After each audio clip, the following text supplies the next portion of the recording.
Sasha Dawn and Jack York share with us the heartwarming and inspiring lessons learned from transforming challenges into opportunities for connection and joy through the innovative use of technology and storytelling. Amid the global isolation of the 2020 COVID-19 pandemic, Sasha faced a personal crisis. Her father, a once vibrant Vietnam War hero, fell and had to be placed in a skilled nursing community far away. Confronted with seeing the loneliness her father experienced, she embarked on a mission to alleviate the isolation experienced by seniors like him. This journey led to the innovative use of technology through Utopia Experiences, transforming the way we engage with the older adult population in senior living communities and supporting family caregivers at home. They now harness the power of virtual, live-hosted, interactive game shows to not only entertain but stimulate, engage, and connect residents and their families, creating moments of joy and rekindling cherished memories. Joining our conversation is Jack York, a visionary who values connecting people to nostalgic memories. Jack's journey began in Silicon Valley, where he realized that his passion is in connecting people. This realization led him to co-found It's Never Too Late, and now founder of Tailgate. He has witnessed the power of storytelling and its ability to bring families together, creating bonds that transcend time and distance. In our conversation, we look at how Utopia Experiences revolutionizing family gatherings and supporting caregivers in community settings. We'll explore the unique value of connecting people to cherish memories, the role of game therapy in connecting families, and how Jack has witnessed the transformative effect of showing up with curiosity, asking meaningful questions, the power of listening, and shared experiences in uniting families. From his travels in a 42-foot trailer capturing the lives of our oldest generation, Jack's tales are not just stories but bridges that connect the past with the present.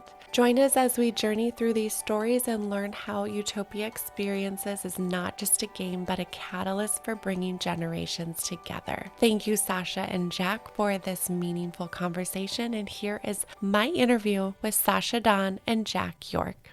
Sasha's a dear friend. I've had the opportunity to meet Jack. We spent the evening, we all just chatted. We couldn't stop.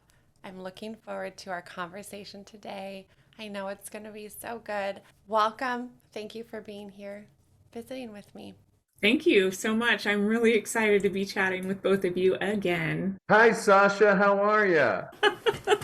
I'm going to go with amazing. Like just a week ago, we were sipping margaritas somewhere in Denver. Time just flies by. We were, yeah. Well, I'm looking forward to doing that again. Yeah, you guys, this is so good. And you can tell that there's so much passion behind what you're up to. Sasha, I know you have such a story about what brought you to want to create Utopia Experiences. I know it's personal, and we related to each other on that with my grandma and her love of games and all of that. So tell us more about what brought you to this place. Well, I have the pleasure, I think, of getting to tell the story quite often because I'm still in the thick of it all with introducing what we're doing to activities professionals. But also I have the pleasure to kind of retell my story and get a different perspective when I speak with Jack and when I speak with you, Nicole, because we all have a story that brought us here. And lucky for me, I think the more that I tell the story, the more vulnerable I feel and the less alone I feel, because in the mix of it all happening years ago, my father is a Vietnam War hero. He did 5 tours in Vietnam. He was there for 9.5 of 11 years. He was in the Army, Green Beret, Special Forces, badass, right? He was a very tough guy. During quarantine and in the middle of COVID, he lived independently and he fell. He had a stroke and he was in his own fluids for a couple days when I was notified by a neighbor that they hadn't seen my routine father do his daily, 5 a.m. walk for a couple days. And so we couldn't reach him either. We called 911 to learn, sure enough, he needed immediate help. He was put in the VA hospital for 5 days, and then that was my introduction to skilled nursing. He was moved to a skilled nursing facility in Arizona. Every day, the doctors and nurses were gracious to give us a medical update. And on the 10th day, they said, "I'm so sorry, Miss Dawn, your father's not going to make it. You need to plan for his service." Of which I did. And on the 11th day, when I called to get that update, is when I met an activities professional, and she heard the pain in my voice. And I said, could you please help me to see my dad? Thinking I'm going to see him, he's going to see me, and everything's going to be wonderful. And it was awful, right? It was all the things I had never experienced before. And I became really good friends with Sue. And that's really what my introduction to senior living. And I think that's how we all relate. We all have some introduction to what's going on with our loved ones that we just don't know. And I say that to activities professionals and caregivers every day. Thank you for showing up, because I didn't know you existed until I had to. And I'm just amazed, one, that the caregivers out there in the world continue to show up the way they do. And the people like you and Jack continue to show up. And, we all found an opportunity where we could offer something that made things just a little bit better and a little bit nicer for the residents, and for those living, aging in place, and for those that we love. And so it's an honor to be here with the both of you, just in light of that. When I met Sue and, became friends with her, and that obviously that first visit didn't go so well, but she called me on her drive home, and she called me every day thereafter, and we became dear friends. And I was playing silly little games. I'm clearly, if you didn't know this about me, I am an extrovert. And I was lonely myself during quarantine. And when I offered to play a silly little game with her and her own family, she asked if I would do it for her residents, of which I did. And I played a classic game that we all know and love. And my dad lit up. And I since get the opportunity now to see it every day. People light up when they get an answer, when they solve a puzzle, when they remember something from their lives. And so, yeah, I'm proud to serve alongside the two of you. Likewise. And there's so much there where you reached out and you found this person that was willing to bring you to your loved one and connect you. And you reached out to Jack. I want to hear, how did this friendship, mentorship begin? And I want to hear more about Jack. I know you have your background in technology and now are just sharing powerful stories around the country. Funny, I was in the technology world in the Silicon Valley in the sales and marketing context, and people think I'm a technology person, and I do all I can to let people know that I'm not. And we're surrounded by technology folks, but I always like to talk to people about just kind of the trials and tribulations of starting a company. And there's some people that, I'm always polite, but there's some people that remind me of me when I started, that you really don't know what you're doing, but you're in the right direction. And so many people helped me that I love, for whatever it's worth, helping people like Sasha that really are doing it for the right reason. And my advice is always never, a lot of times, not what people want to hear, because it just took so long to get any traction, but it under the category of you get what you pay for. I do like to help folks out when I can. Sasha, you are so appreciative. I know you mentioned Jack and just loving his insight and support in what you're up to. Yeah, I remember the first time Jack and I met. I was back in Colorado and asked him to lunch, and he was gracious enough to meet me for lunch. And I told him my story, and I too I was a sales rep for Symantec, Norton Antivirus. I don't know much about technology either, and Jack reminds me that I don't have to know a lot about technology, but like you said, there's some sort of weird calling. But like most everything I do as a startup entrepreneur, a CEO in the senior living space feels really hard, and I'm constantly drinking from a fire hose no matter what direction I turn to. But when I put on this game show blazer, that by the way I got at a secondhand store for $4.99, it's my superhero cape. Like, I know this game, and I know the engagement, the connection, all the words, right? I know the gift that it brings. And Jack has always been a reminder, very grounded. And you're right, sometimes things I don't want to hear. Jack, when is it going to get easy? And he was like, you're not here because it's easy. That's a dumb question. But it reminds me. I got to say, Sasha, think about your dad in Vietnam. This is I guess we call it hard, but hard can be relative. I have the same thing with my dad and World War II stuff that was always an inspiration for me, that when I thought it was hard, I thought about my dad in the middle of Burma, India, trying to clear out landing strips and 110-degree weather with humidity and mosquitoes and all that stuff. So I'm always everything's relative. Everything's relative. It's true. That's a good point. It is true. So, for people listening that aren't familiar with Spintopia or Utopia Experiences, tell us the overview of what it is and the purpose and how it really meets people where they're at. Yeah, Spintopia is really like senior living's favorite live game show company. We've taken classic nostalgic game shows that have been around for 50 years, and we've created it custom for seniors, meaning the colors, sounds, fonts, words, placement. We took away a bankrupt and we put in a lose it all, right? It's no fun to lose fake money. And our puzzles are customizable. My dad, who recovered from that stroke, but now living with dementia, he plays our game live, and he's also our official puzzler. And what that means for us at the company is my dad does a couple things. One, he makes sure all of our 5,000 plus puzzles are spelled correctly. I always say, if you find one that's misspelled, take it up with my dad. I dare you. But he also makes sure that they're appropriate, because I mean, I'm not naive to think that there's a lot of free online gaming that really creative activities professionals and caregivers use. And I think that's amazing. Ours are created just for the seniors, specifically. Like my dad says, when he's looking through some of the puzzles that I propose, he's like, we don't want to hear about any Britney Spears TikTok-y BS.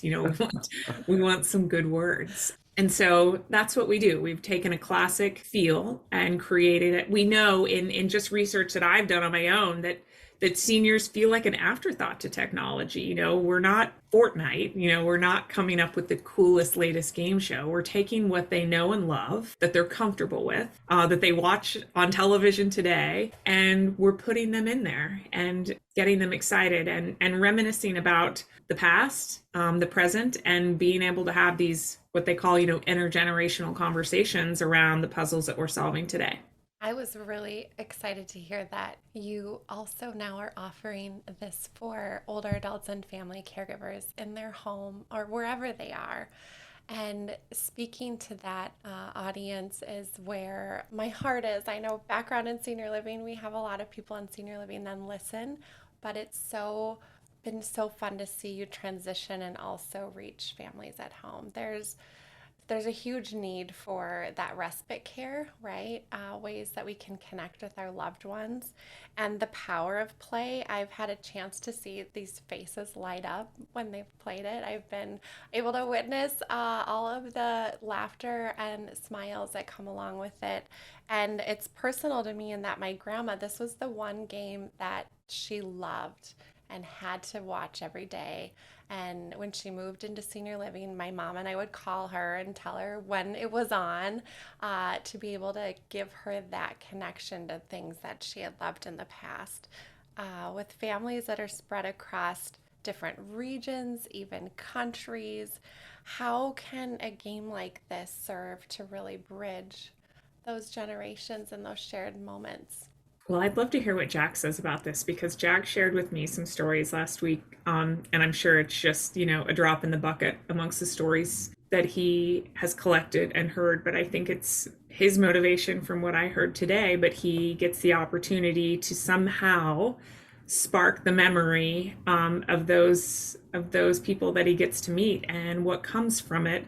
What comes from one word or one memory is this incredible story that I think is, I don't know, Jack, you tell me, but life-changing in what you hear. Like it's a deeper connection that you have today versus, where you started or where you thought you'd be. But yeah, well, just sticking with Utopia for a second, and really in IN2L over the years, is I just think it's always been kind of a misnomer that people throw aging into like this whole kind of different bucket. I think that when we started IN2L, and this is 1999, I don't know, it wasn't that crazy of an idea. It was more just observationally. I had no background in senior living, but it was just observational that these people that were teachers and welders and doctors and lawyers, they're treated like 10-year-olds in so much of the programming that was taking place in activities. And you have to deal with the reality of cognitive loss, the reality of physical loss. But just because you're old, it doesn't mean that you don't want to be connected to your own music, connected to your, what's your favorite newspaper? What are the things that keep you connected and engaged? And it's different for everybody. So with IN2L, and they're still doing a great job with this under the Life Loop umbrella, but it just, it's kind of common sense that just treat people, let them have fun, but do it in a way that's not demeaning. And Utopia just fits totally into that, because you get, not only do you get an experience at a community, you've got the ability to extrapolate it out to community versus community, and just, again, camaraderie and fun and doing something that matters to you. And it isn't that complicated, but I think, to Sasha's point, there is an art to designing a product and making it fit into an older adult environment, because you want to make it easy to use, because you may be dealing with hearing issues or sight issues, but don't make it demeaning. And I think that's sometimes how it comes across. And the history of IN2L and what Utopia is doing is, both kind of fit into that. Make it easy, but no one feels foolish when they're playing the experience. I think one really cool example that I have from my own experience with doing what we're now really offering to everybody, not just customers on our subscription base, but just on an individual base, to serve caregivers, to serve those aging in place and at home who can't connect with, whether it's the neighbor next door or the grandchildren across the country, is we are doing these Utopia Experiences live, and it is a live game show that's private for the family. So I did one for a lovely woman named Miss Ann. She's 109 years old, and her family was coming to visit her, but the entire, brood of 4 generations couldn't fly in from all over the country. And so we did a private game for her. And, they told me some things about Miss Ann. Miss Ann was in the gardening club. Her husband was a sailor. She was Catholic and says the rosary twice a day. And so we were able to customize our puzzles to be all things that were related to her life. And when she solved the puzzle, which was gardening club, which she solved, in that moment, her daughter said, "Remember, Mom, you love to garden." And she said, "I was in the gardening club magazine in the 1940s. And, her 4th generation grandson sticks his entire head in what appeared on her theater room at their home. And he said, "Nana, you were in a magazine," and it was very emotional, and it was also very organic, because in that moment she remembered and she told the story about being in the magazine in the 1940s. And that, to me, is the gift, I think, that our human connection in a digital age is bringing, because it's really kind of, there's no way that a 4-year-old would call his great grandmother and say, "Tell me about that time you were in this magazine," and it would come to light like that. But it did on video, it did on recording, and now it's a gift that they have for the rest of their lives to reminisce and really look back on. And you can incorporate all those diverse experiences within the game, right? Because you can personalize it. So maybe getting a little bit of an inside look at your loved one's interests, being able to put those in the puzzle to spur that conversation and connection with the people in our life. Are you able to do that? Yeah. Yeah. Every puzzle, can be up to 8 words, but my dad, we have family dinners with my dad today. And, I love spaghetti squash. My dad has it regularly when he comes to my house. And every time he says, "Oh, this is so good. What is this? I've never had it before." It's just not something he's, used to eating from his past. But you ask him anything about historical time when he served in combat, where he lived as a child, and those memories are still very clear for him. And so those are the puzzles that I would create for my dad. But I think really just the gift of customizing a puzzle, whether it's a holiday or just something reminiscent for up to 8 words, it could be more. But we're just really grateful at the opportunity that we are to do those intergenerational. We're all real comfortable with Zoom, and that's currently how we're doing our live game shows. And it's private. I've actually hosted a game virtually for 675 people before. It was a little wild, but we can one-on-one. Jack and I have had fun fun playing before. That's another story. Or we have played, with large family events, but the possibilities are really endless. And we're just really looking to give caregivers another tool in their belts, more, simplicity engagements. It can be one round and we could play for 5 minutes, or we could, Zoom in the whole family all over the country. It's a great way to play intergenerational with the college kids that can't come home, or a family member that can't travel. It's just really a beautiful gift. Jack, you have been traveling the country, capturing story, asking all the questions, really diving into the lives of the people that make our country and our world so great. So, from your lens, how do you know and how do you decide what questions to ask people? And, for families that are like, how do I connect with my loved one? What do I say? Like, where do I start conversation? You have so many years of asking those questions. What would you share with us about that? Well, it's interesting. I knew this whole tailgate experience would be fun, and I was telling Sasha this last week. It's turned out to be a lot more profound. Maybe sounds over dramatic, but it really has been wild just to, just to interact with people on a different level. I think part of it is that I think it's easy because I'm a stranger. Sometimes I think I'm a stranger, and people see that I'm authentic, and I'm shocked at how just what you can get out of folks. And I think, I don't think I have any magic. You just ask open-ended questions and keep your mouth shut. It really is what it is. And 99% of the people that actually, that's probably pretty good advice in any age group, especially as a man talking to two women. I have a lot to learn along those lines. But no, I think that like 99% of the people that we've talked to, always in their 80s and 90s, or sometimes the hundreds, most of them have never been mic'd up. They've never been under. We have a whole studio inside the trailer that with lights and it's a generation that's so full of humility, as opposed to, how many likes do I have? How many followers do I have? And they've done just unbelievable things in their lives, sometimes very simple and sometimes very profound. But it's all done with such a humility and also such a strong faith. There's a lot of stuff that I've kind of struggled with how to process with, my own life and my own kids, and it's a longer conversation. But it has been the most meaningful. I've had a life full of meaningful experiences, especially with IN2L.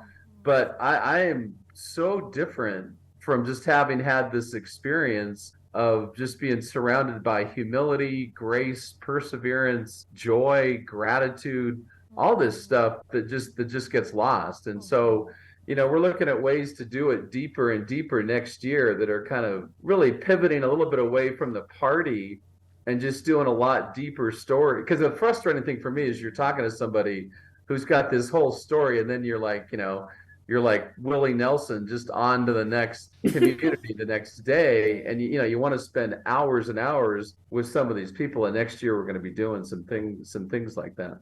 Can't wait to see it. And thank you for taking the time to capture that and to share the story. I know I've learned a lot and it's been meaningful for people out there. So keep going. Keep doing it. Right. Yeah. Keep doing it.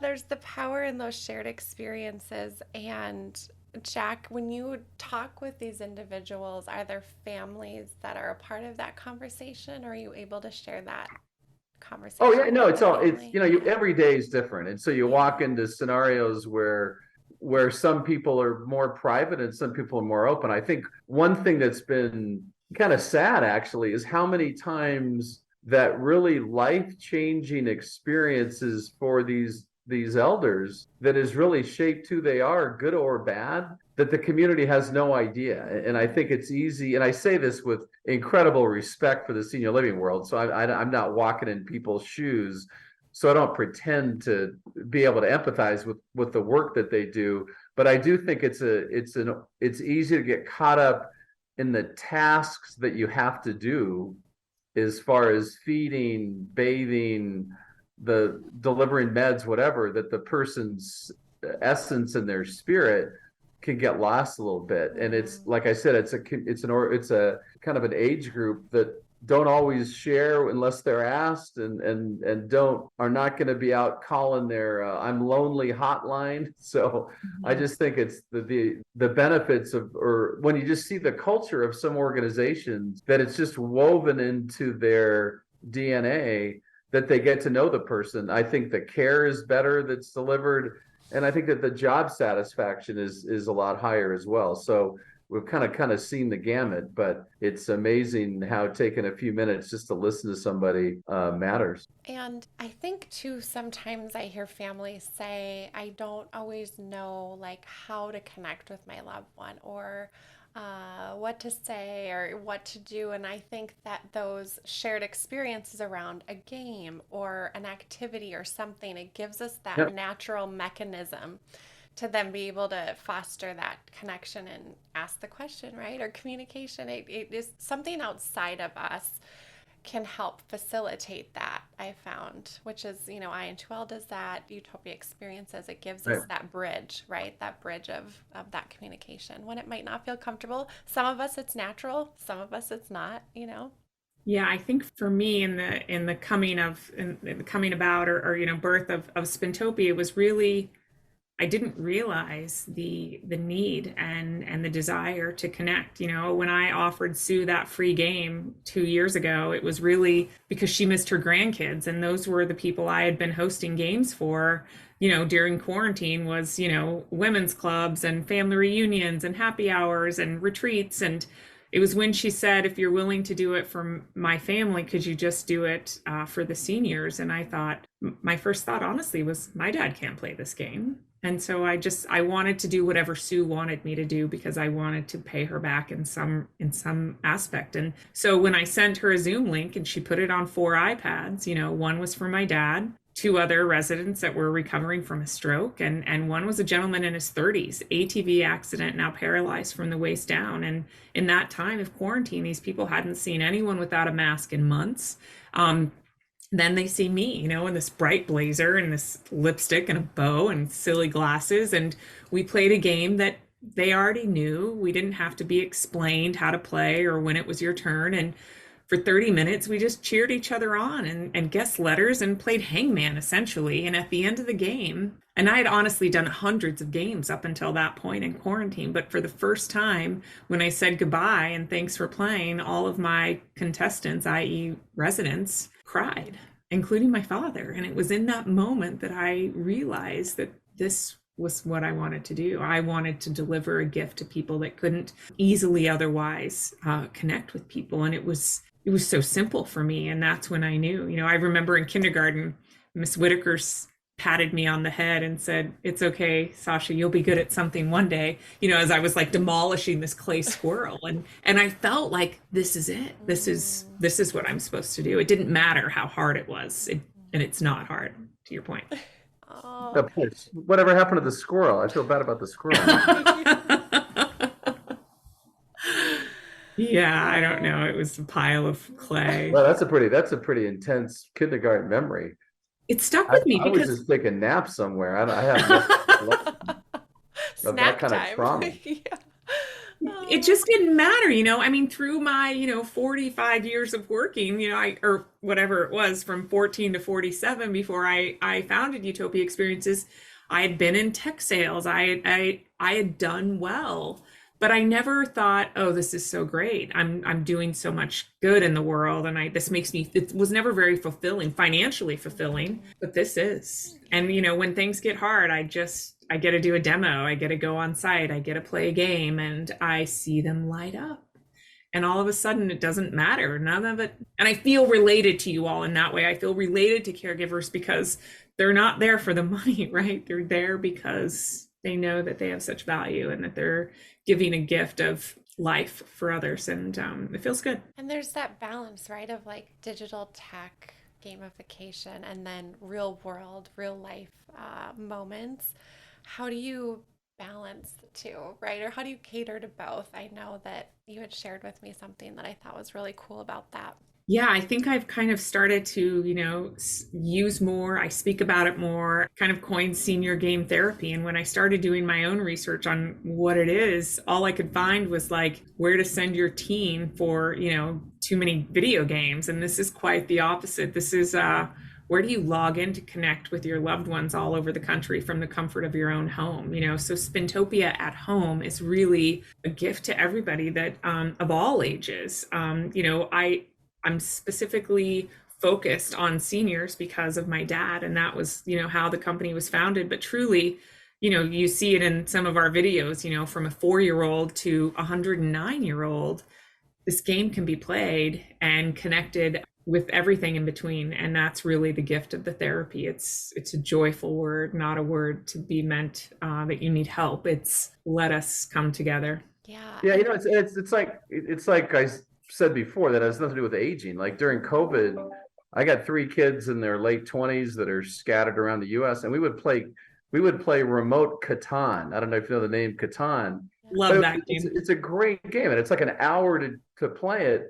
And we had so many side conversations during the game that sometimes it's just as a parent you kind of like you on the your life is a text relationship, and the phone calls are, hey, gotta go, dad, see you, dad, great, thanks, you're a nice guy, dad, you're great. And it's like there's no interaction, but that it was Right. cool playing that game, and we still do it now. And I think that you just get in it's just like going. One of the coolest things for me over the years about IN2L would be when you'd hear from the residents' kids how their grandkids hated to go to the community, and then with IN2L they could have something to do that was fun, and then it could rope granddad in, and you Google Zoom to Russia, or whatever the hell you want to do. All these experiences that are just normal for the grandkid, as opposed to sitting in a room and like, when's the time over? And it's just funky dynamics that I think the games help go away, and being able to do it remotely, like with Utopia, is huge. Yeah. Oh my gosh. So much so. And so many families are caregiving from a distance and they're trying to find ways to connect when they're so far away. So it really is able to bring people together for that. And with bringing people together, Jack, with the tailgate journey, how have you seen people be really creative in sharing story or bringing families and people together? Yeah, I mean, it's interesting because for, I don't know who's listening, but anybody who knows me, literally for over 20 years, I was lugging my IN2L demo system into communities and doing demos, and I would just be in and out. I never really would get the essence of a community. But tailgate, you're there all day, sometimes a couple of days, and you really see how the dynamics of a community. And it's not, I was saying a little bit before, there's organizations, and I'm always so wary to name organizations because you forget who you didn't name, but places like Arrow Senior Living out of St. Louis, MBK out of Southern California, Methodist Retirement Communities in Texas. There's groups that the culture within their building to find out about the residents in a superficial or healthcare way. And I just think that, you do it because it's the right reason, but I think you do it because then you get better outcomes. You get people that are engaged. You get I'm just astounded at seeing just the energy that is out there among staff about doing, God's work. So there's a zillion issues in senior living, staff wise and payment wise and all that kind of stuff. But at the core of it is still people doing really, really cool work for not a lot of money, for reasons that transcend, just a paycheck. And so I just have loved being able to just kind of see what it's really like, and see. The only job I would qualify for possibly is an activity director, but That's anyway, okay. it's a lot more going on inside those walls than I ever Mm-hmm. knew before. Oh gosh, yeah, all the conversation and pulling people out of those rooms, having the connection. And when you get to go in and actually spend, like you said, right? If you don't spend a lot of time, you don't really know all the details of what's happening. Yeah, there was a guy. I'll make this real quick. There was a guy in Texas that we interviewed. Really cool interview. The end of the day, we're leaving, and he waved me upstairs to say goodbye to him, and I thought it was just going to be handshake goodbye, and he just intensely looked me in the eye and said that you made me feel relevant today, and I don't feel relevant very often. And I think that's kind of the subtle or not so subtle power of getting to know people's stories, is it makes them feel like what they've done in their life has mattered and not just the next meal. And that's what that guy taught me for sure. One of the things I heard you say, Jack, was you do it because you get better outcomes. And I think that that's really just an intuitive gift that you have when you connect people, when you meet people, when you engage with people, whether it's seniors or people in the industry, friends. It's just you have a really good eye for spotting those people that do really cool work. And you're right, it's better together. And there's enough people that want to connect, that want to serve and help and give back and share their passion. And we're stronger together. So thanks for seeing that in me. And thanks for always being, direct and clear and supportive. And it's meant a lot to me. Like I said, you get what you pay for. Exactly.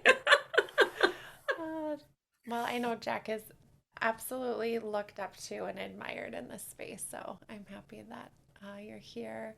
And for the future of Spintopia, and for people considering it, trying it for the first time, especially, those adults that are at home and supporting loved ones and family caregivers, what advice would you give them? Where can we learn more?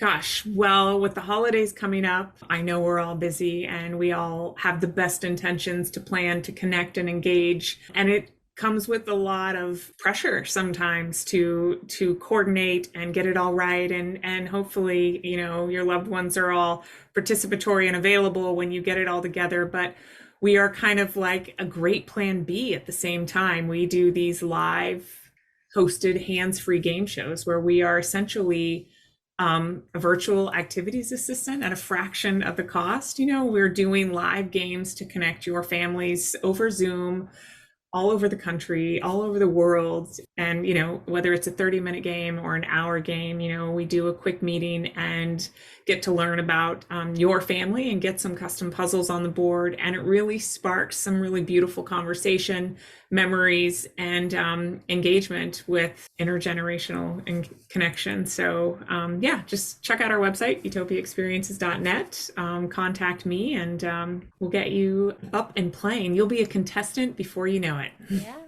And where can we learn about Tailgate, Jack? Tell us what you're up to. Yeah, it's I'd like to say this is being clever, but all the domain of Tailgate was gone. So it's Tailgate, the number 4, and then the word joy. So that's our website link, or you can also, we partner with Dash Media to do a lot of our social media work. I never get social media stuff figured out, so Dash helps us out with that. But it's you can find the Tailgate for Joy. I mean, we've got Instagram, TikTok, all kinds of stuff. We've had on some of the clips have had tens of thousands of views. So it's really cool to see that even just these little snippets do help move the needle on aging. So yeah. It's been a crazy experience. And more to come. I'm looking forward to that. And more to come. Yeah. That's right. Thank you so much. Thank you, Sasha. Thank you, Jack. Thank you for sharing with us.